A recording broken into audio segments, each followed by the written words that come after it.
ब्राह्मण ब्राह्मणेतर वाद ही महाराष्ट्रातल्या एका विशिष्ट परिस्थितीमधली गरज होती.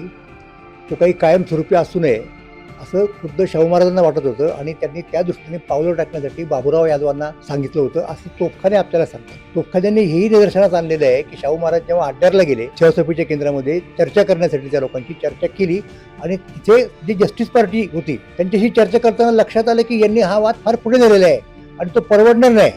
तेव्हा तिथून ते काहीतरी गोड बोलून निघून आले. पण तरी सुद्धा तिथल्या लोकांनी शाहू महाराजांची नसलेली मतं किंवा कोणी एकेकाळी विशिष्ट संदर्भात असलेली मतं त्यांची म्हणून छापली.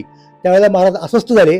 त्यांनी त्या लोकांना नोटीस पाठवली की ही माझी मतं नाही आहेत आणि त्यामुळं त्या लोकांना माफी मागून दिलगिरी व्यक्त करून ती माघार घ्यावी लागली. हे आपल्याला सांगता आलं पाहिजे, सांगितलं पाहिजे, कारण याची चर्चा फारशी कुठे होत नाही.